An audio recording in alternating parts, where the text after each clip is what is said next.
Welcome, and thank you so much for joining me to talk a little bit about USA Learns Citizenship, a free online course.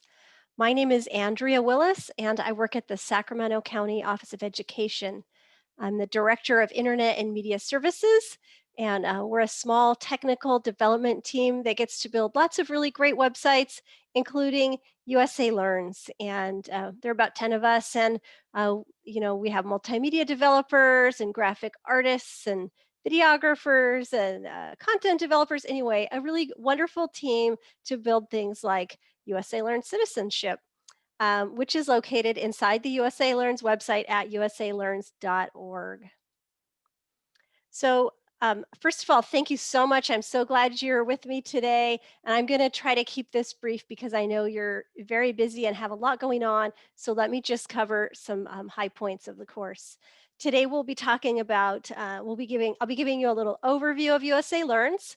I'll give you a tour of our citizenship course.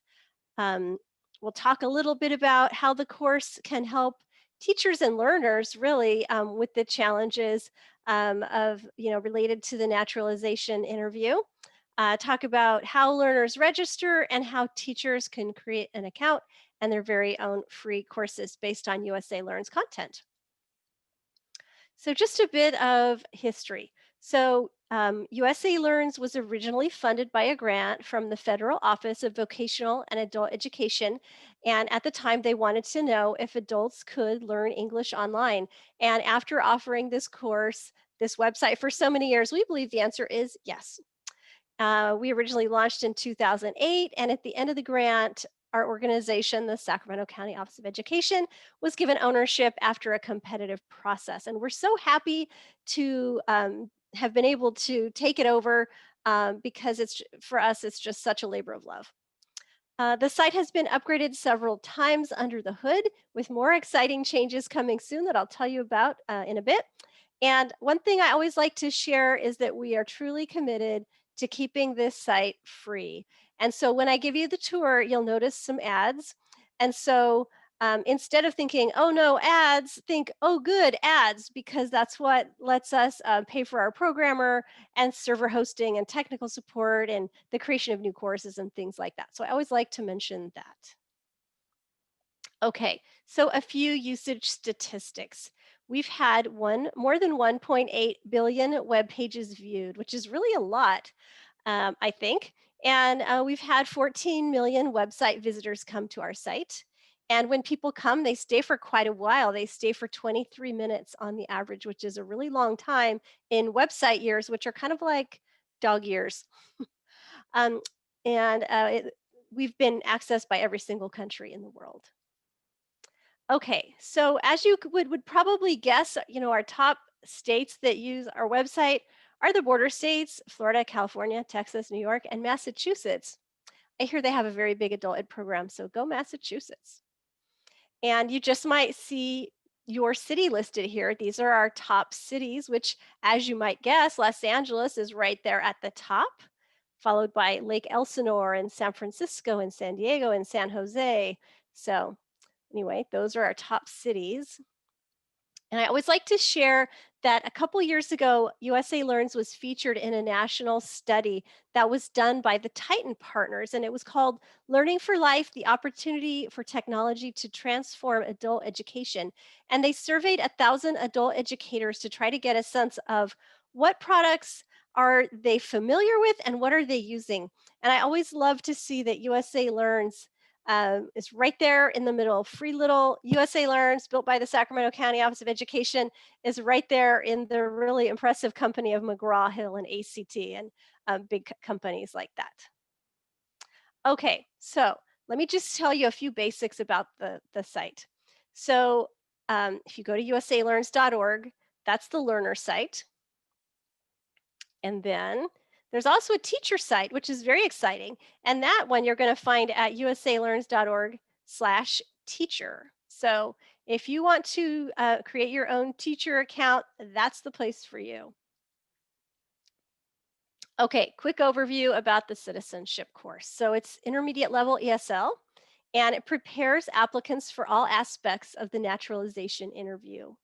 And um, We cover topics like getting legal help, steps to becoming a citizen, avoiding fraud, preparing for the N400 application questions, US history and government questions, speaking, reading, writing in English, small talk, and more.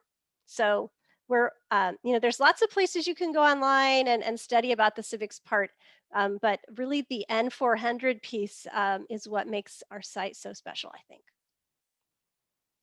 Okay, so I'm very proud of the high quality content in our course. It was developed in partnership with expert ESL and citizenship teachers, immigration attorneys at Immigration Legal Resource Center, United States Citizenship and Immigration Services program specialists, both in Washington, D.C. and in Sacramento. So we had a team of about 30 people working on this course, and because we really wanted to make sure everything was correct and attractive and interesting and all of that. Let's see. Also, the course uses high quality resources. It aligns with the USCIS Adult Ed Citizenship Education Content Standards and Foundation Skills. Whew, that's a mouthful. And we also use USA Learns best practices. And for me, that means when you have run a website that's been used by so many people, you kind of know what kinds of things confuse people, what is easy for people. So we're big fans of making it very, very user friendly and very simple. Okay, so one thing I want to give you a little heads up about, you may or may not know about it, but recently the United States Citizenship and Immigration Services folks, henceforth called USCIS, they made some changes to the civics part of the naturalization interview. So there are there will for a while it will be interesting because we'll have to be straddling these two separate sets of questions, right?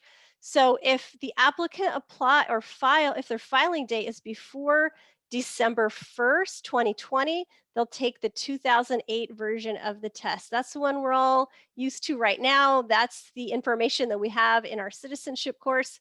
And then if folks have an application filing date on or after December 1st, then they're going to use the new 2020 version of the test. And you'll see I included a URL here for you to find the new version of the test questions. So for those of you who are new to the whole citizenship scene, I thought I might quickly just cover, so what happens during the naturalization interview? So the officer will be kind of assessing the applicant's ability to speak English, including small talk right when they meet in the hall. Hi, how are you? Nice to meet you. Did you find somewhere to park? All of that kind of stuff. And also just the general English speaking throughout the interview. And then there's also a section of US history and civics tests. This is the section that has those recent changes I mentioned a moment ago. So in the 2008 version, the officer will ask 10 questions from the list of 100 questions, and the applicant must answer 6 of them correctly.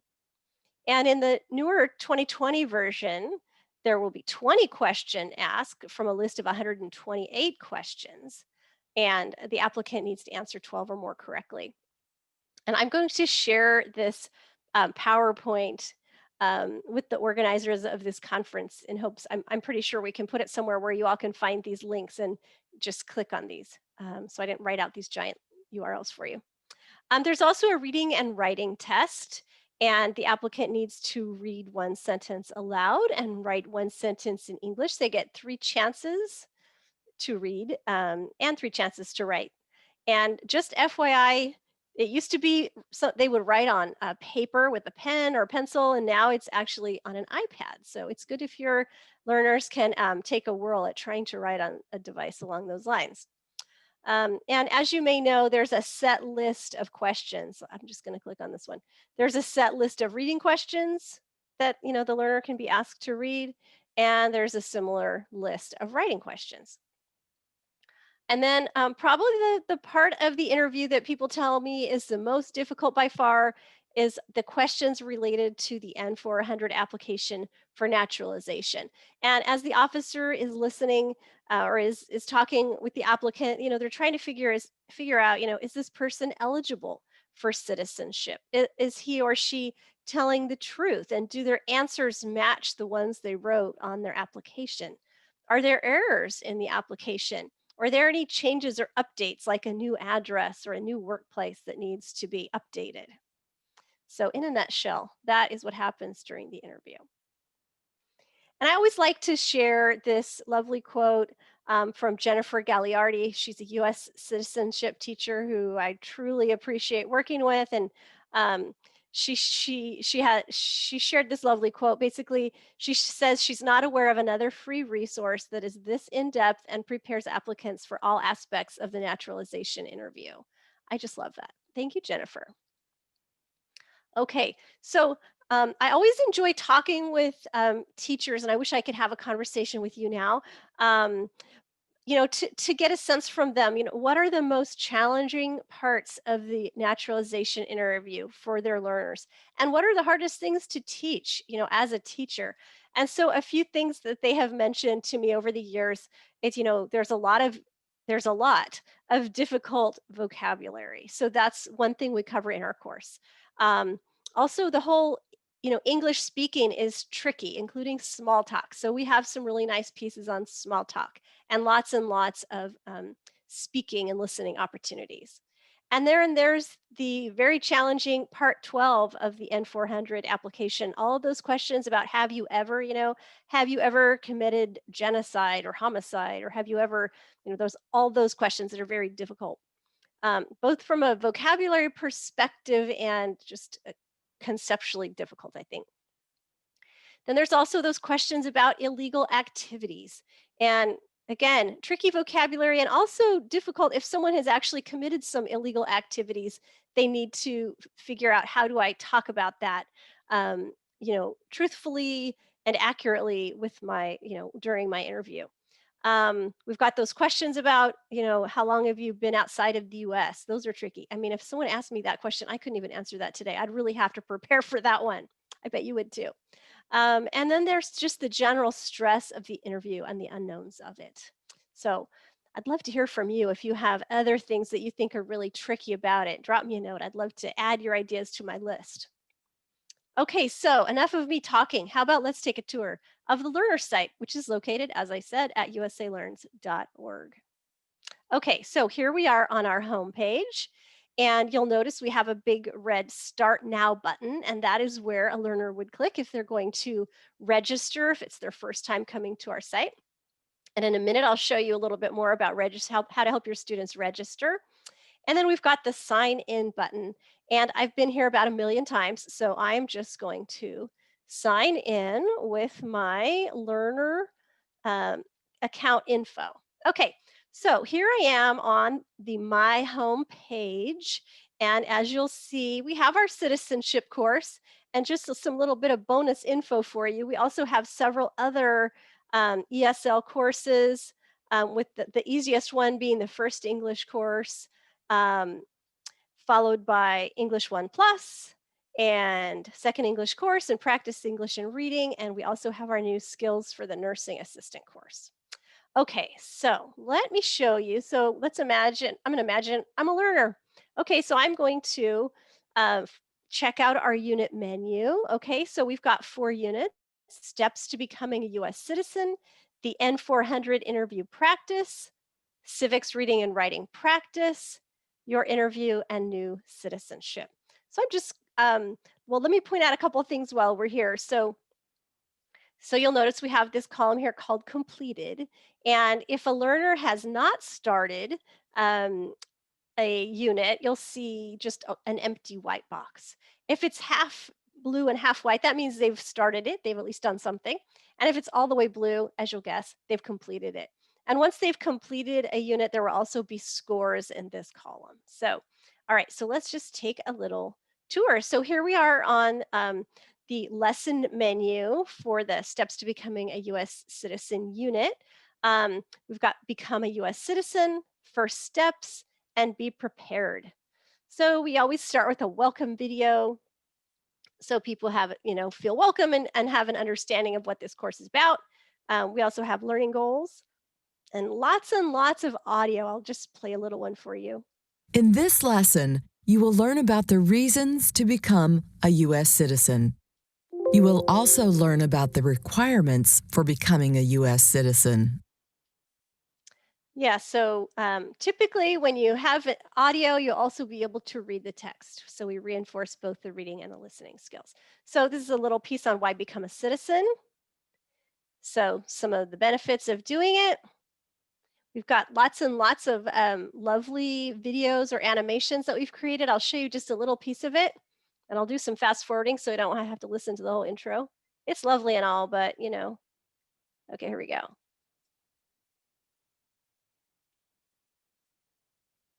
So these are 10 reasons to stay. Oopsie, how about that? Before I became a U.S. citizen, I worried about changing immigration laws. Now I feel confident that I can stay here for the rest of my life. U.S. citizens can help more family members get legal status in the U.S. and in a shorter time.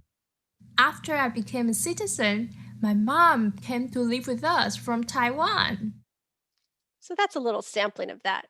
And one thing you probably noticed as you were listening to that is the different accents that we used. We really worked hard to find people with different accents to be featured in these videos. And the reason we did that was because that citizenship teachers told us that when their students go for their naturalization interview, often the officer is not from the US. And so we didn't want people only to be used to hearing accents that sound like native English speakers. So anyway, I think that's kind of a little bit of frosting we put on the cake.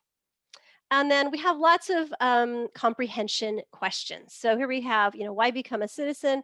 Let's see. So what are some of the benefits of becoming a citizen? Okay, your younger children can more easily become US citizens. Yeah, I think that's true.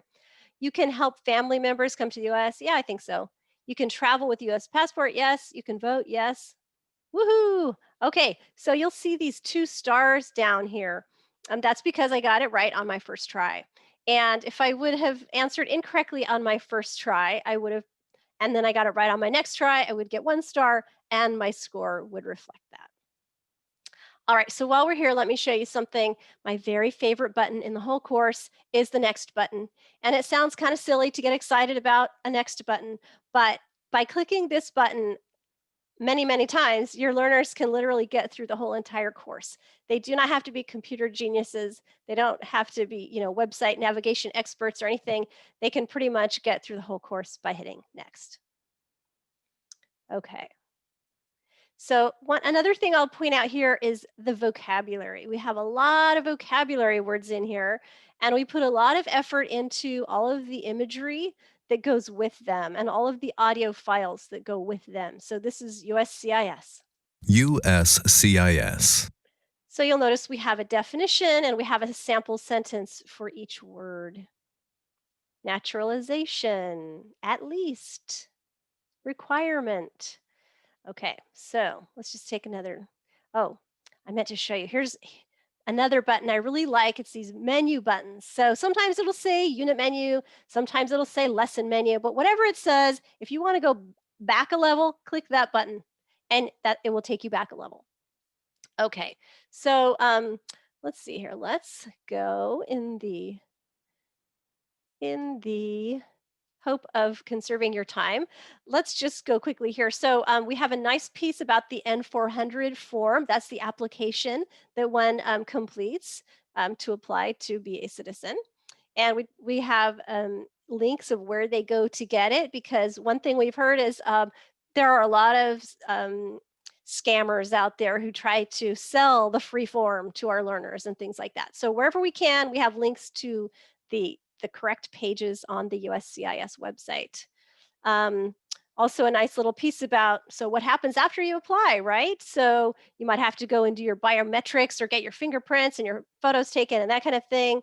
And then some nice info about, what to do before the interview and what happens during the interview, and those types of things. Okay, so let me see here. So we have a lot of info in here about fraud. As I mentioned that a moment ago, because as I'm told from the immigration attorneys that we've worked with and other folks, our learners are just such a target for fraud. Um, and not only can they have their money kind of stolen from them, but it can cause them other big problems related, um, to staying in the United States. So here's a little video we made about avoiding fraud. I'll show you part of it. Oh, doesn't that guy just look like such a scammer? Don't give him your money. Don't hire him. Okay, here is a little bit about immigration fraud. I will fast forward a bit.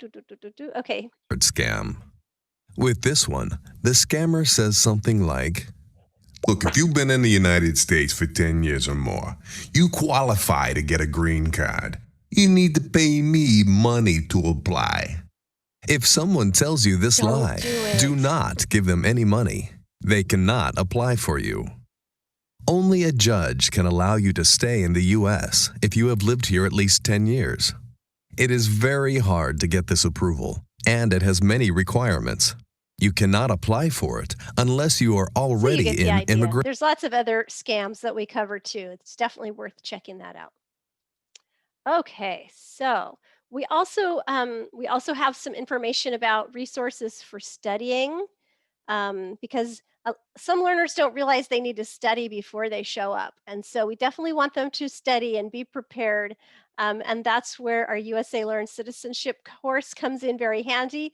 That's where your amazing citizenship courses at adult schools and libraries and other places also help them be ready. So we've got the USCIS website, has some really great educational materials to help people study. And of course, we always have our pitch for citizenship and English classes at adult schools and libraries. All right. There's also, we have a lot in here about if you need legal help, because we want people to know before they show up there, if they, before they show up for their interview, if they should be going and getting some legal help. Okay, so a nice piece about red flags, and if you don't know what that is, it's a list of questions, and if you have to answer yes to any of these questions, you really need to go get some qualified legal help. And so I'll show you just a little bit about red flags. Here we go, fast forwarding. To becoming a U.S. citizen. If you have any of these red flags, it does not necessarily mean that you can't apply for naturalization. But you must talk to a qualified legal expert before you send in your N-400 application form. The legal expert will tell you if you actually do have a problem and how you can best explain the problem to the Immigration Service. The first red flag question is, did you make trips outside of the U.S. for more than 6 months? And notice the attention to detail we put on those little animations. The and next graphics. question is, did you move to another country after you got your green card? Did you get your permanent resident card through asylum, and then you traveled back to your home country? All right, so you get the idea. All right, and then we have some comprehension questions to make sure people really got what we were talking about. Okay, so let's check out the N-400 interview practice. And as I mentioned, this is kind of the shining star of the whole course, I think. So we have a unit introduction about, what is the N-400 about? What is it? And then we have a nice little piece here about questions and short answers. As we were writing this course, the content developers we were working with and the citizenship teachers we were working with said, well, you really got to start off by making sure people are clear on the question words, like who, what, where, when, why, how, all that kind of stuff. Because when the officer is asking questions, if they're at all fuzzy on, what's the difference between when and where, then they're going to have a very hard time answering those questions, right? So here's a little peek at a sample. Here we go. Go to your naturalization interview. The officer will ask you many questions. It is important to understand all of the question words so you can answer correctly. What is your address? My address is 954 Park Road, Sacramento, California, 95821. What is used to ask about things or names? Who do you live with? So you get the idea. All right. So question verbs and verb tenses, present and past tense, right? Because the questions the officer asks are used those two tenses. And how to practice giving short answers, tags, and clarifications. And then every one of these sections ends with a learning log, and you basically go through and you check all of the skills and things that you now know after studying. And depending on how many boxes you check, you'll get a different message that pops up. For example, if I checked only one box here, I would get a message that says something like, you learned a lot, but you might feel more comfortable during your interview if you do this section again, or something like that. And then if someone, gets more than 80% right, we encourage them to move on to the next one. Okay, so here we go. I'm going to look at my very official cheat sheet of some things I would like to show you. Okay, so let's check out employment, schools, and travel. Okay, so you'll notice we have a section on jobs and schools, some info about time outside of the U.S., and then we have our typical self-assessment at the end. So let's look at some keywords. So it's about jobs and schools. All right, Job title. job title. What is your job title? I'm a cook. So we have some questions the officer might ask and some possible answers that someone might respond with. To be employed, unemployed, laid off. Doesn't that guy look so sad? That picture always makes me feel sad for that guy. Self-employed. Okay, so you get the idea. Vocabulary for each section. And then we have a meaning match section. So let's see, here we're supposed to select listen and choose the correct picture for the keyword we hear. I'm retired. I'm retired. That guy looks retired to me. Yup. One more. I was laid off. I was laid off. That poor guy was laid off. Yep. Okay, so you get the idea. And then one thing we have in here that the students really like, I'm told, is these little stories. So here's one about Antonio's story. So he's a cook. He's worked at this restaurant for 2 years, blah, blah, blah. So we've got this little story here. And then we are supposed to select listen to hear the question and choose the correct answer. So let's see, how will Antonio answer the question? Who is your current employer? Let's see, what does it say? He has worked at Marie's restaurant. Okay, I think that's the current employer. Yay. Okay, so anyway, so we give these little stories and then we have these little comprehension questions, which give the learners an opportunity to kind of think about, ooh, if that were me, what would I say, right? Where do I work now? Where did I work before? That kind of thing. Okay, and then let me show you how we practice speaking. So here we have, let's imagine this is a USCIS officer, and she's going to say something, and let's imagine we're not really sure what she means. How long have you been working there? Ooh, okay. So we're trying to teach the learners how to ask clarifying questions. So we want the learner to be able to say, do you mean my job now or my last job? So I'll show you how we do speaking. So I'm going to hit the listen button. Do you mean my job now or my last job? Okay, here we go. I'm going to try it now. Do you mean my job now or my last job? Okay, then I hit playback and I will hear the native English speaker's voice and my voice, and I can kind of compare the two and see how close I got. Do you mean my job now or my last job? Do you mean my job now or my last job? So anyway, so that's how we do speaking. All right. Let's see here. Okay, let's go to another section. All right, I would like to show you memberships and associations. Okay, so on the N400, there's a section about what groups and organizations do you belong to. So we have some info on that, and then there's also the really tricky and difficult part about war crimes, right? So I'll tell you. So I'm the person that did most of the photo searching for this, which is really really fun for about 1 hour. But then when you hit about hour 200 or more, it's not as fun anymore.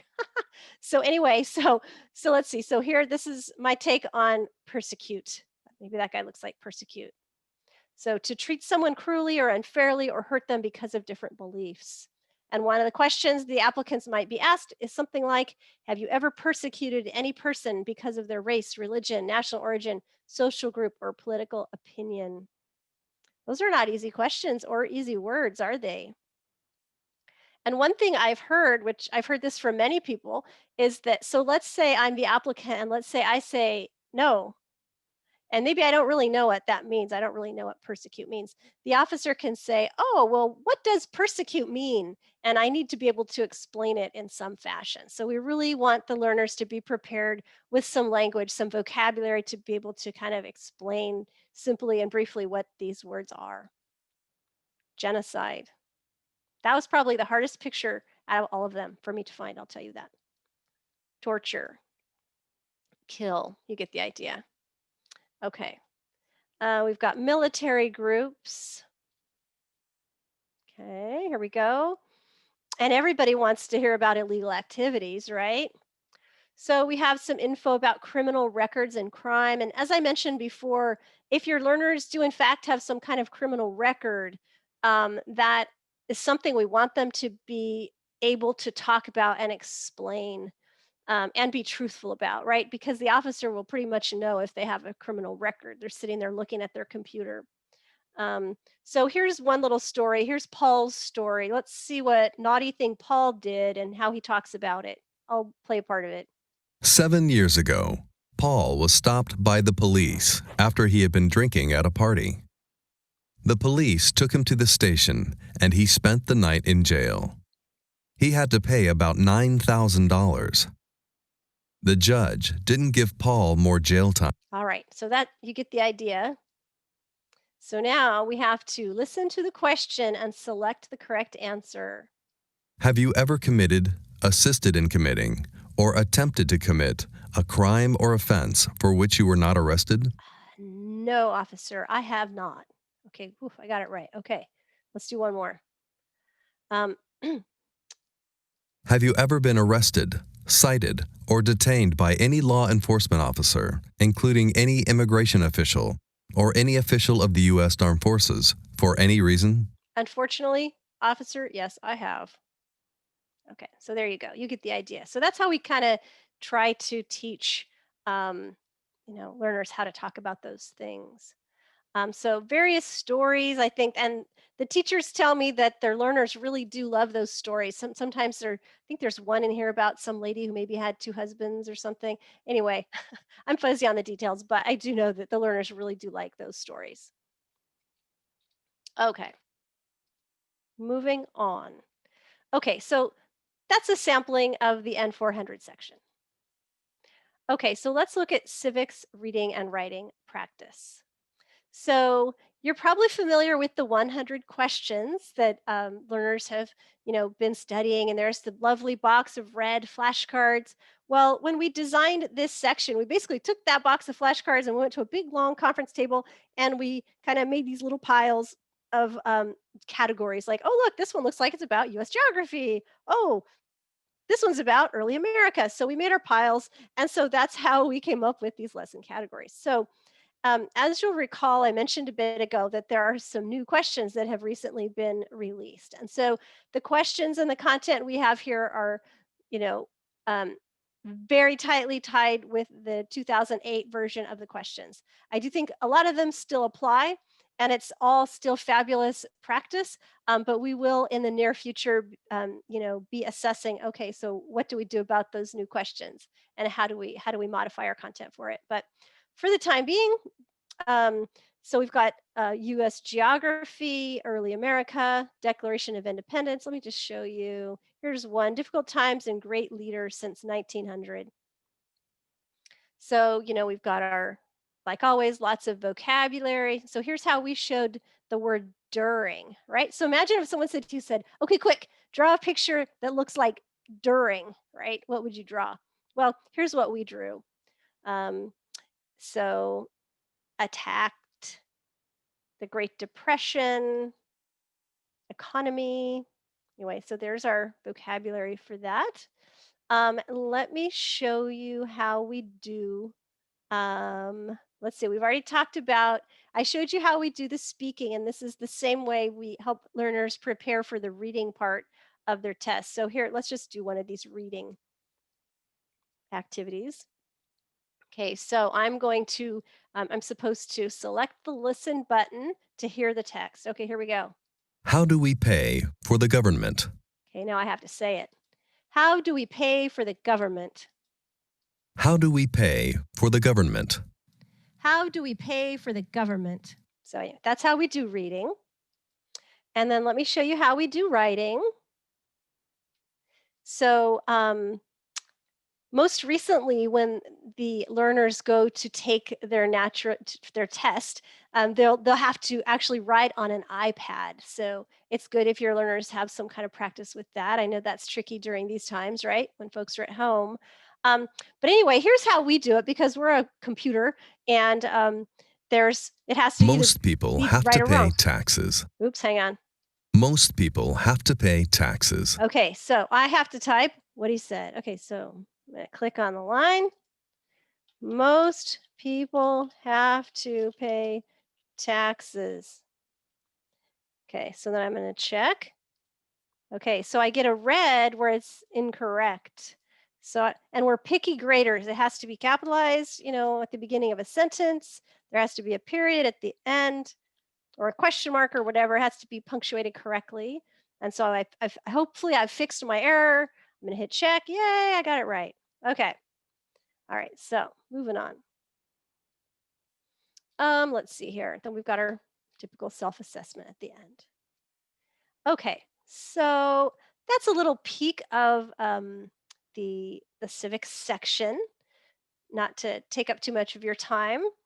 And then we've got your interview and new citizenship. So we have some really nice info about, um, going through security. That can be a very frightening thing if you've never done it before, right?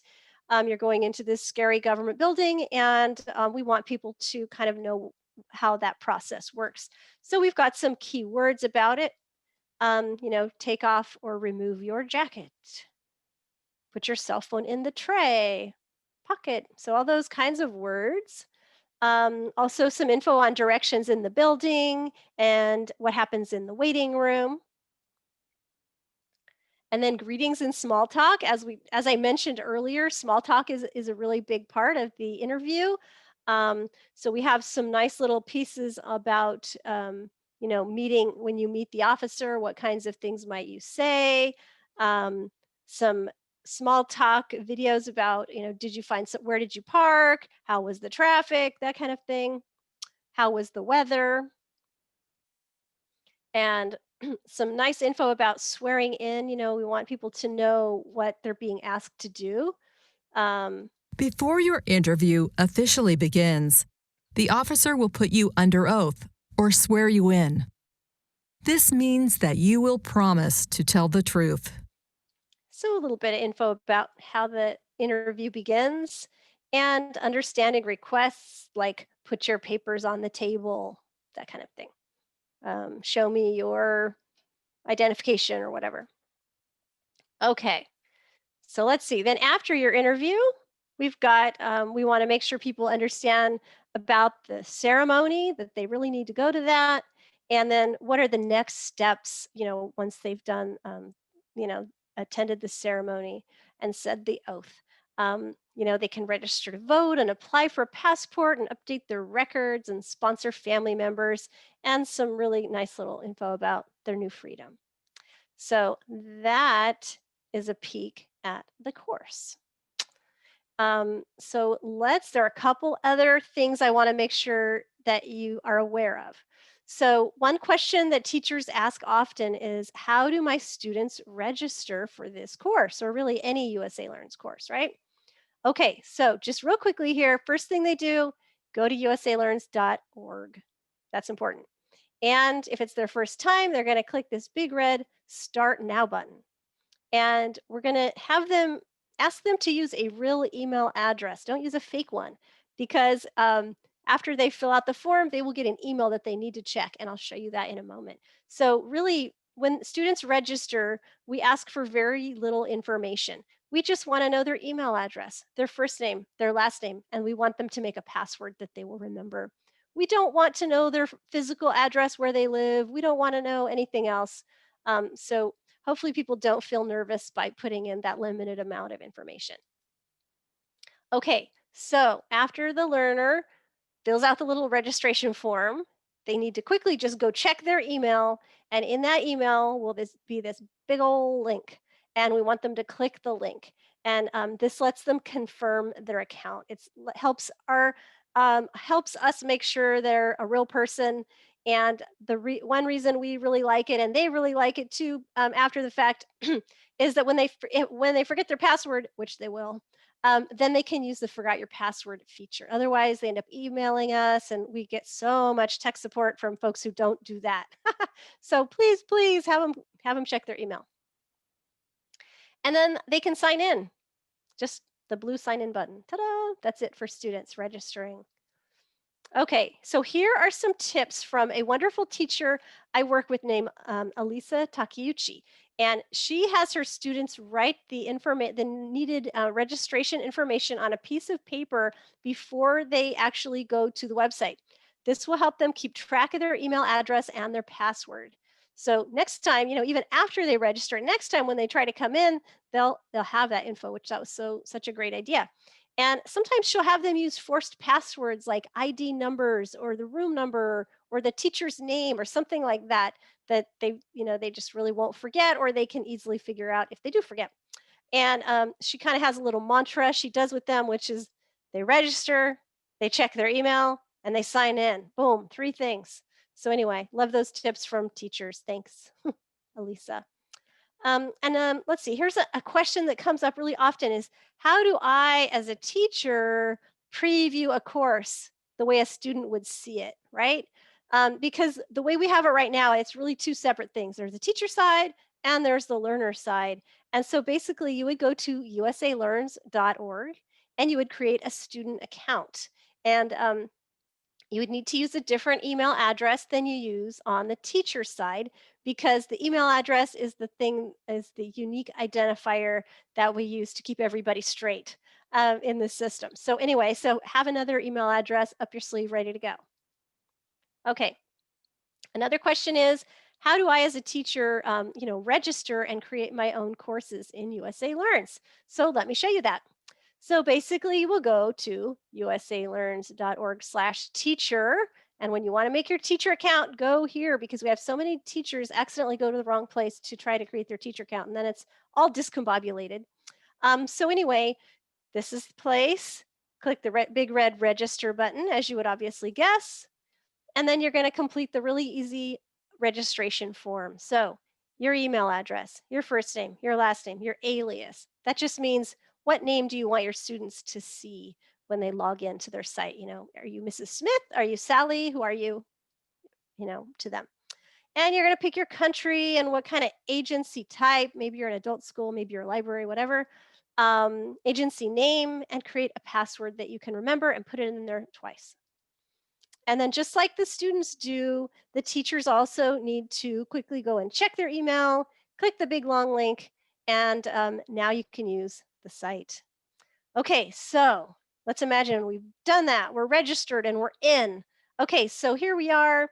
This is the teacher's My Home page. And when you arrive here the first time, it's going to look kind of blank because you haven't done anything yet, right?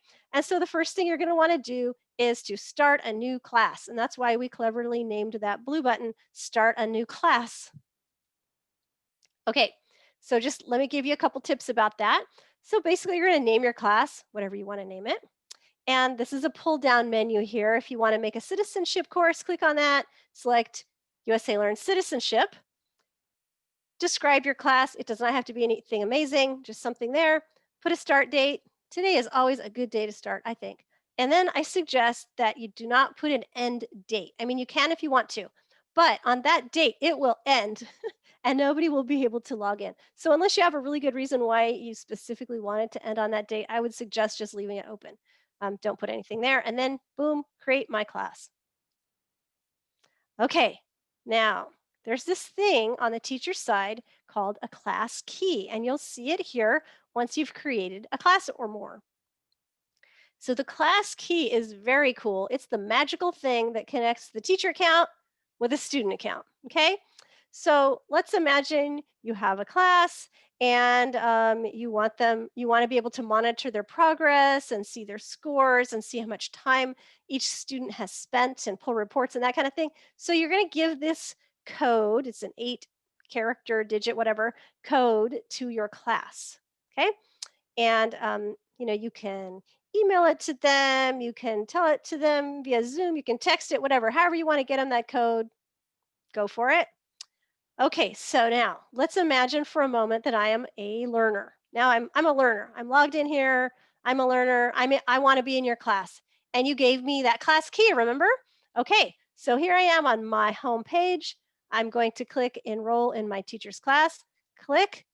Now, hopefully I've got that code either copied or whatever. I'm going to put the code in there. The class key goes in the box. I hit enroll and now boom, we're connected. Now you, as my teacher, can see my progress. You'll even be able to see the work I did in this course before I entered the class key. So that's kind of cool because sometimes students will start working before they actually get connected with a teacher. Okay, so in chatting with various teachers recently, I collected some tips that I thought I would share with you because teachers are just some of the most creative and amazing people you'll ever meet, as we all know. So let's see. So here are a few ideas that I got from Jacqueline Volcano. She's an ESL instructor at Central Wyoming College. And one thing she does, so she'll host a Zoom meeting with her students, right? And she'll log into USA Learns using her learner account. So then she shares her screen, she shows the USA Learns activities, and she might do that at a time when she's trying to target speaking practice around topics and vocabulary covered in USA Learns. So anyway, I thought that was a very clever use of Zoom. Go Jacqueline. Another thing she does is she'll use texting apps and emails. She likes to use Remind or other apps to send out an assignment like complete Unit 1 by Friday or something like that. And in her message out to folks, she'll include the link to sign in. And then once her students have completed that activity, she has them take a screen grab of it on their phone and respond back to her with that picture showing a filled in block and a score. It's like so creative and clever. Here's another one. So if you're using a learning management system, you could create a course in your LMS using the same course structure as the citizenship course, imagine. You could make an assignment like, again, finish unit lesson 1 or whatever by Friday, and then they can upload a photo of their completed unit menu or lesson menu or whatever. So anyway, those are some really great ideas. Here are a few more ideas from Jennifer Gagliardi, a fabulous citizenship teacher that I have the pleasure of working with on occasion, and she's always very supportive of our site. She likes to use USA Learns activities as warm-ups so the students get familiar with the site, right? Oh, that's such a good idea. Because if you just kind of like dump them in there on their own and they haven't had any chance to see it in action, it's more difficult, right? But she gets them warmed up with this course. So I think that's really great. She also likes to supplement with PDFs from the FTC Consumer Protection and other sites. And I really recommend you go check out uscitizenpod.com. That's actually Jennifer's site. She's got tons and tons of fabulous info and lots of practice videos that learners just love. So I encourage you to check that out if you haven't seen it. And another little tip from Jennifer is heads up, the officers are asking more questions about marriage. So, so the learners really need to be kind of prepared and ready to answer questions about their spouse. Interesting. Okay, so I wish we were all in a room together and we could have a conversation about, okay, so based on what I've shared with you, how might you use USA Learns citizenship in a distance learning mode? But since we're apart, I'm just going to let you ponder that. And I hope you have some ideas. And I'd love to hear from you. Feel free, drop me a note in a minute. I'll show you my my email address. Love to hear from you. How might you use this? Or what questions do you have? Okay, so we're almost done, but before we part, I wanted to share with you some insider scoop. Okay, so right now we're in the process of assessing what edits we might need to make to USA Learns Citizenship based on those recent changes to the civics question of the naturalization interview. So that's on my front burner.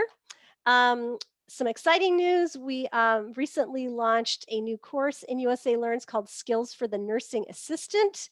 Um, it's a great course to teach communication skills, soft skills, to really anyone who is interested in an entry level job in the healthcare industry. So I encourage you to check that out. Also, very, very exciting news. We recently got a grant from the Dollar General Literacy Foundation to upgrade the entire USA Learn site to be optimized for phones, which is huge because so many of our learners use phones to study. For a lot of them, that's their only device they have to do distance learning. And so, anyway, check back in a little less than a year, and we will the site will be really optimized for phones. So that will be super exciting. Um, some kind of less exciting news I'll share with you, but because I want you to know and not be surprised. So if you ever go to the App Store, for example, and you see there are 4 USA Learns apps all connected, all related to our first English course, well, those are going to be going away, kind of retiring into the sunset here. I'm guessing early January, and that's because Flash, the technology that those are built in, is going away. So the apps will just sort of stop working right around then. So it's honestly not the biggest loss anyway, because they're not connected to the actual USA Learns website. They did not track time. Um, and and once we have the site optimized for phones, it'll kind of be a moot point. So anyway, don't be too sad about that, but I wanted you to know. Also, very exciting news is we are in the process now of building a new course that's all about immigrant integration. It's called Access America, and it covers civic, linguistic, economic, and local integration. You know, things like how to find an apartment, how to find a job, how to communicate with your child's school, um, how and when to call 911, and how to access community services, and all of that kind of thing. So anyway, that will be very, very exciting. COVID is slowing us down a bit on that though, because we're supposed to be going out and shooting some videos, and we can't shoot the videos yet. But regardless, we're still really plowing through the rest of the development, and we'll loop back around when we can go shoot those videos. So anyway, all right. So that's the end of my presentation. Thank you so much for watching. I totally appreciate your time. If you have questions, feel free to drop me a note. I'm Andrea Willis, awillis@scoe.net. All right. Thank you so much.